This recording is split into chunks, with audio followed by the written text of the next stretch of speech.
Good morning class. और next chapter is 15 natural calamities.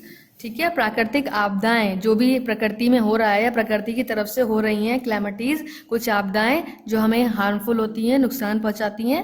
ठीक है, उसके बारे में हम पढ़ेंगे। जैसे कि सबसे पहला आप देख रहे हैं क्या है, अर्थक्वेक। सबसे पहले कि आपको पता होना चाहिए नेचुरल क्लैमिटीज क्या होती हैं।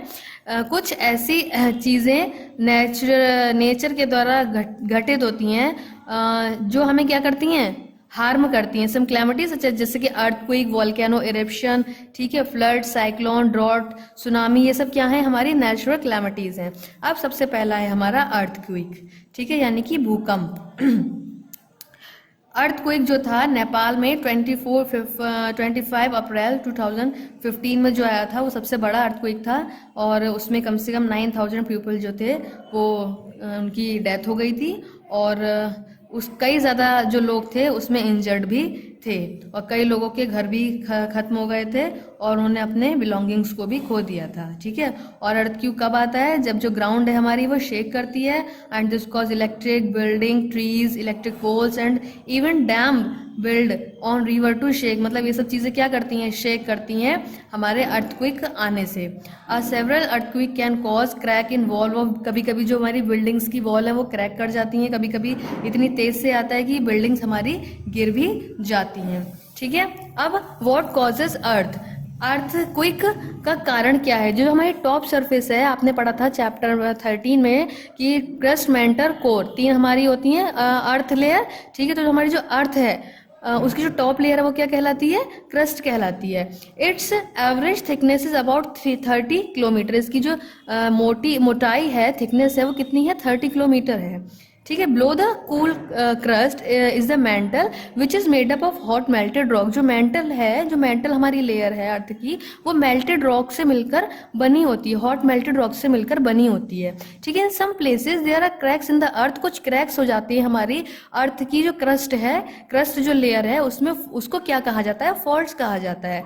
The land on the east side of the fault moves as is float and molten rock. और जो रॉक्स होती हैं, मॉल्टन रॉक्स होती हैं, वो कभी कभी जो फॉल्ट्स हैं वो क्या करने लगते हैं, मूव करने लगते हैं। ठीक है, the moving land masses sometime bumps against each other. और ये कभी कभी एक दूसरे के अगेंस्ट मूव करते हैं, और इनके मूव करने से क्या होती है, हमारी जो लैंड है वो शेक करती है और अर्थक्वेक आ जाता है। अर्थक्वेक की स्टडी क्या कहलाती है, सिस्मोग्राफ कहलाती है। एक इंस्ट्रूमेंट होता है, अर्थक्वेक की जो स्टडी है वो सिस्मोलॉजी कहलाती है। और जो हमारा एक इंस्ट्रूमेंट है सिस्मोग्राफ, उससे हम रिकॉर्ड करते हैं कि हमारी जो अर्थ है, शेकिंग ऑफ द लैंड, कितना हमारी जो अर्थ है वो शेक करी, कितना हिल पाई। ठीक है, इंटेंसिटी जो हम यूज करेंगे, मेजर करेंगे हमारे अर्थक्वेक की, वो किससे मेजर करेंगे, रिचर स्केल से। ठीक है, 1 to 10 तक उस पर नंबर होते हैं, एक रिचर स्केल होता है, उससे हम इंटेंसिटी मेजर करते हैं अर्थक्वेक की, कितनी पावर से या कितनी स्पीड से हमारा जो अर्थक्वेक है वो आया था। ठीक है, और जो बिल्डिंग्स हैं वो मोस्टली अर्थक्वेक प्रूफ बनाई जाती हैं, ताकि अगर हल्का फुल्का अर्थक्वेक आए तो वह हमारे बिल्डिंग को हार्म ना करे। अब in case of earthquake what we have to do, क्या करना चाहिए हमें जब अर्थक्वेक आ जाता है, जब भूकंप आता है। अगर हम घर में हैं तो हमें ग्राउंड में पहुंच जाना चाहिए। अगर हमारे आसपास ग्राउंड नहीं है या हम ग्राउंड में नहीं पहुंच सकते हैं तो एक जो सेफ प्लेस है अपने घर में वो चूज़ करें, टेबल के नीचे बैठ जाएं, जिससे आपका जो, अगर कोई हैवी थिंग्स हैं आपके घर में तो वो आपके ऊपर ना गिरें। कभी भी दीवार से, वॉल से लग के ना खड़े हों। और अगर आप रोड पे हैं तो ब्रिज पे ना चलें, या ब्रिज से एक साइड आ जाएं, रोड पे आ जाएं। ठीक है, और बहुत सारी चीज़ें, और लिफ्ट्स का यूज़ ना करें, एलिवेटर्स का यूज़ ना करें। ठीक है, नॉर्मल प्लेन का हमें यूज़ करना चाहिए। ठीक है, कभी कभी आफ्टर शॉक्स क्या होते हैं, जब भूकंप आता है तो कुछ लोगों को उसका असर रहता है काफ़ी टाइम तक, स्मॉल शॉक्स जिसे कहा जाता है, और उसको आफ्टर शॉक्स कहते हैं हम। ठीक है, फिर आता है volcanic eruption. Deep within the earth, the temperature is so high that some rocks slowly melt and become a thick flowing substance called magma. आपने पढ़ा है मैग्मा क्या होता है, जो अर्थ के अंदर धीरे धीरे क्या है, टेम्परेचर जब हाई रहता है तो जो रॉक्स हैं वो पिघलती हैं और पिघलने के बाद वो क्या कहलाती हैं, मैग्मा कहलाती हैं। Volcano begins to form when two plates separate and magma begin lighter rise towards the earth surface and collects in magma chamber. जो हमारी मैग्मा है वो अर्थ की तरफ आना शुरू होता है और जो दो प्लेट्स हैं हमारी वो सेपरेट हो जाती हैं जब मैग्मा से, ठीक है, आपस में जब वो सेपरेट हो जाती हैं और मैग्मा हमारा ऊपर टुवर्ड्स द अर्थ आना शुरू होता है, तब हमारा मैग्मा बनता है, सॉरी तब हमारा वॉल्केनिक इरिप्शन होता है। Eventually some of the magma pushes through vent the fissures to the earth surface, magma has erupted is called lava. और जो जितनी ये निकलता है इसमें से ये क्या कहलाता है, लावा कहलाता है। कुछ एक्टिव वॉल्केनोज होते हैं, कुछ डोरमेंट वॉल्केनोज होते हैं, ठीक है। एक्टिव वॉल्केनोज कौन से होते हैं, active volcanoes are those that erupted recently and could be expected to erupt again soon, जो अभी भी आ सकते हैं, ठीक है, और ये जिनकी आने की आगे भी संभावना है। और जैसे वो कहाँ आए थे, बैरन आइसलैंड और अंडमान निकोबार में, ठीक है, और माउंट सेंट हेलेंस में, वो जो कि कहाँ है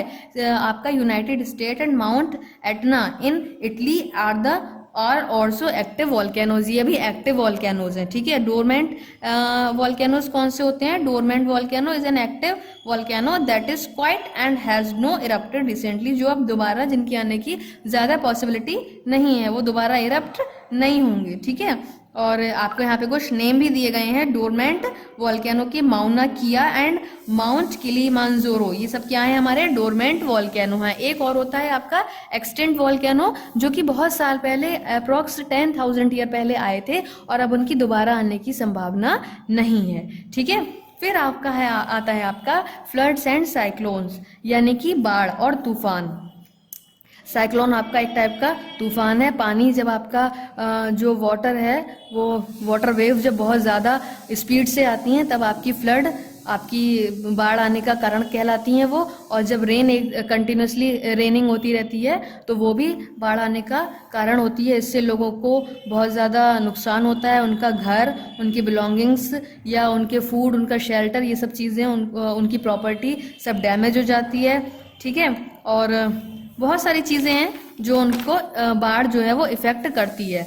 इन अगस्त 2018 very high heavy monsoon rain caused Kerala to face its worst flood in nearly a century, causing great damage to life and property। अगस्त 2018 में केरल में बहुत ज़्यादा जो क्या कहते हैं फ्लड थी वो आई थी, बाढ़ जो थी वो आई थी, जिससे लोगों का जो लाइफ और प्रॉपर्टी था वो ज़्यादा डैमेज हुआ। और इसमें जो गवर्नमेंट है आपकी वो क्या करती है, इन लोगों को हेल्प करती है। साइक्लोन्स होते हैं जो कोस्टल एरिया में कोस्टल एरिया फ्लडिंग जो होती है, कोस्टल एरिया से जो फ्लडिंग आती है, बाढ़ आती है, उसको क्या कहा जाता है, साइक्लोन्स कहा जाता है। Cyclone is very strong wind, बहुत तेज़ी हवाओं के साथ आती है, बहुत सारी बारिश लेके। The strong wind cause high waves, high waves के साथ जो आती है, हाई वेव्स क्या कहलाती हैं हमारी, टाइडल वेव्स कहलाती हैं। कंट्रोलिंग फ्लड्स को कैसे कंट्रोल कर सकते हैं, अफॉरेस्टेशन, ज़्यादा से ज़्यादा हमें पेड़ लगाने चाहिए, डैम्स बिल्ड करने चाहिए। Reducing damage due to floods, कैसे उन डैमेज को कम किया जा सकता है जो फ्लड से आते हैं, या फ्लड के जो डैमेज हैं उनसे कैसे बचा जा सकता है। Good weather forecasting, weather forecasting यानी कि जो हमारे कम्युनिकेशन सैटेलाइट होते हैं वो हमें हेल्प करते हैं ये बताने में कि आने वाला जो वेदर है वो कैसा होगा, ठीक है। तो हमें उसके लिए अवेयर रहना चाहिए कि हमारी जो वेदर फोरकास्टिंग हो रही है, जो वेदर के बारे में बताया जा रहा है वो आने वाले टाइम में कैसा होगा, ताकि अगर हमारे आसपास के एरिया में किसी भी तरह का फ्लड या साइक्लोन आने की अगर पॉसिबिलिटी होती है तो हम वहाँ से किसी सेफ प्लेस पर ट्रांसफ़र हो जाएं। टेम्परेरी डैम्स क्रिएट कर देने चाहिए जो क्या करते हैं, जो फ्लो ऑफ वाटर होता है उसको डाइवर्ट कर देते हैं दूसरी तरफ या उस चीज़ को रोक देते हैं, ठीक है। कुछ कम्युनिटीज़ बनाई जाती हैं गवर्नमेंट के द्वारा, कुछ एजेंसीज बनाई जाती हैं जो लोगों को हेल्प करती हैं। कुछ कैंप्स होते हैं जो लोगों को हेल्प करते हैं वहाँ से दूसरी जगह शिफ्ट कराने में, जैसे कि देखिए आप देख सकते हैं एयरलिफ्टिंग है या क्या कहते हैं एयर ड्रॉपिंग सप्लाईज हैं, ये सब गवर्नमेंट के द्वारा कराई जाती हैं, जिससे कि क्या होता है जो फ्लड या साइक्लोन कोई भी ऐसी क्लैमिटी है उससे गवर्नमेंट आपको हेल्प करती है। फिर नेक्स्ट आता है tsunami. The tsunami that hit several countries of southern area at on 26 December 2004 was one of the biggest natural calamity ever soon. जो 26 दिसंबर 2004 को बिगेस्ट सुनामी आई थी हमारी साउथ ईस्ट एशिया में, ठीक है, और उसमें ऑलमोस्ट 3 लाख जो लोग थे वो क्या हो गए थे, उनकी डेथ हो गई थी। और सुनामी जो होती है वो हाई वेव्स के साथ आती है, जब वाटर में या हमारे जो वाटर बॉडीज हैं उनमें हाई डिस्टर्बेंस होता है, हाई वेव्स के साथ हमारी सुनामी आती है। अंडर वाटर अर्थक्वेक उसे भी कहा जा सकता है।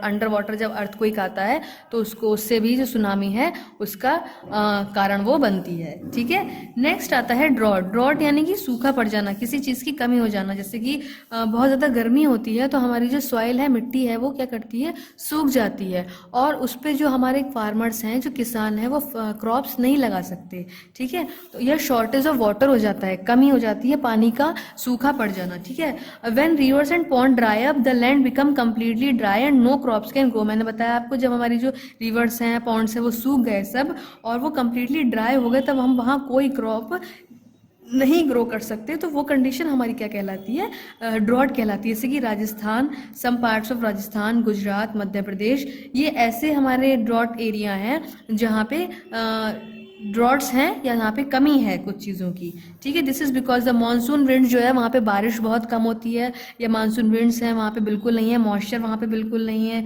ठीक है। तो ये सब रेनफॉल जो है वो बहुत कम है। As shortage of water cause the crop to dry up. Shortage of water, पानी की कमी है, तो ये सब चीज़ें क्या है, हमारी ड्रॉट है। ड्रॉट यानी कि सूखा पड़ जाना। अब रिड्यूस कैसे कर सकते हैं हम इफेक्ट को ड्रॉट के?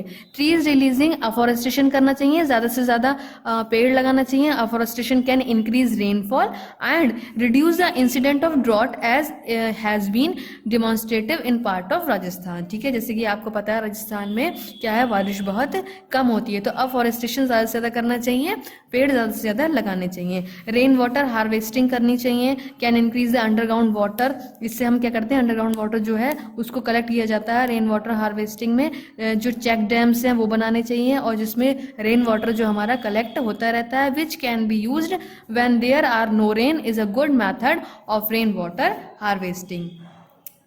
अगर कोई नेचुरल क्लैमिटी आ जाती है, when a natural calamity strikes a natural calamity affect the progress of a country, तो वो हमारी कंट्री को प्रोग्रेस को इफेक्ट करती है, ठीक है। तो ऐसे में क्या करना चाहिए, when faced with a natural calamity you should do the following. Encourage people to face the problem bravely. जो लोग हैं वहाँ के होपलेस हो गए हैं तो उनको एनकरेज करना चाहिए, प्रॉब्लम उनको सॉल्व कराएं या आप उनको हेल्प करें, ठीक है, लोगों को। और कुछ कम्युनिटी चलाई जाती हैं, WHO है, वर्ल्ड हेल्थ ऑर्गेनाइजेशन है, वो उनको मेडिकल सर्विस, मेडिसिन प्रोवाइड कराता है, ठीक है। यूनिसेफ है जो उनको फूड, मेडिसिन या अदर चीज़ें हैं जो अफेक्टेड पर्सनस को चाहिए उनको दिलाने में हेल्प करता है। कुछ नॉन गवर्नमेंट ऑर्गेनाइजेशंस होती हैं, NGOs होती हैं जो अफेक्टेड पर्सनस को हेल्प करती हैं।